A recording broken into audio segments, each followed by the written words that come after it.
Bismillahirrahmanirrahim. Kıymetli basın mensupları, Batmanlı hemşerilerimiz, malumunuz Gazze hala kan ağlıyor, yüreğimiz kan ağlıyor, kardeşlerimiz öldürülüyor ve tüm dünya buna suskun. Biz susmayacağız. Batman sivil toplum kuruluşları olarak sesimizi her daim yükselteceğiz ve mesajımızı ileteceğiz inşallah. Tam bir yıl dolmak üzere asrın vahşeti dinmedi. Tam bir yıl dolmak üzere Gazze'nin feryadı dinmedi.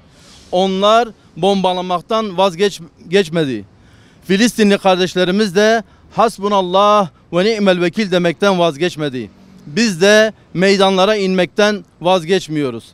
Hazreti İbrahim'in ateşini söndürmeye çalışan karınca misali safımızı belli etmekten ibarettir yaptıklarımız. Gazze'yi, Filistin'i saran yangın çok büyük, biliyoruz. Söndürmeye elimiz yetişmiyor. Ah çekiyoruz. Derinden dua ediyoruz. Ta gönülden acziyetimizi, dağınıklığımızı Rabbimize şikayet ediyoruz. İsrail vahşeti devam ediyor.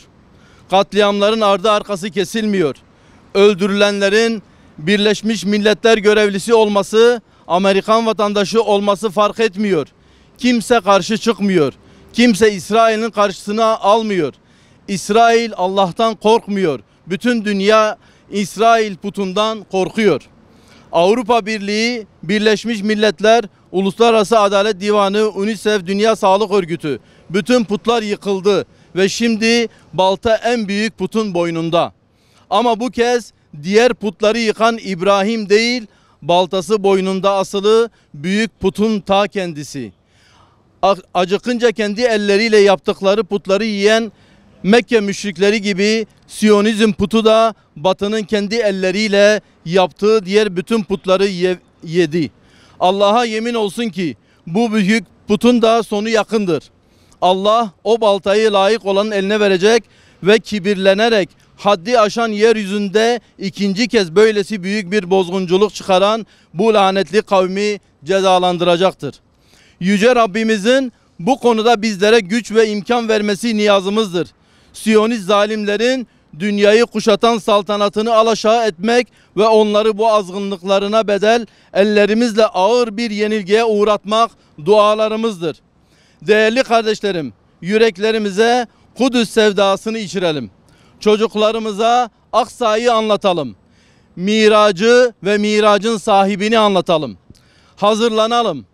Büyük gün gelip çattığında en ön saflara atılmak için bileyelim kendimizi.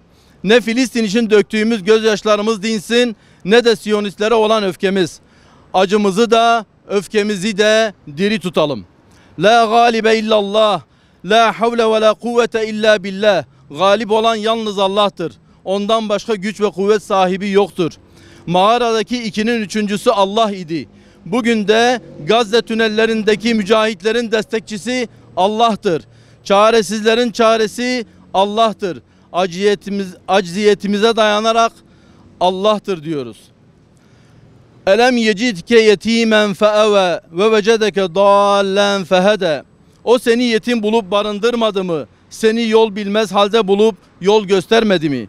Ya Rabbi, önce sahipsiz yetim kalmış Gazze'yi, sonra da başsız yetim kalmış bu ümmeti sen barındır. Yol bilmez haldeyiz ya Rab. Sen bize yolumuzu göster. Sakın ola ümidimizi yitirmeyelim. Yese düşmeyelim. Biz üzerimize düşeni yapalım. Yanalım, yakaralım, zulmü yüksek sesle haykıralım. Bir olalım, kardeş olalım, tefrikayı aramızdan kovalım. Gücümüzün yettiğinden geri kalmayalım. Biz Mescid-i Aksa'ya konulacak minberi yapalım. Bir gün Selahaddin çıkar gelir elbet.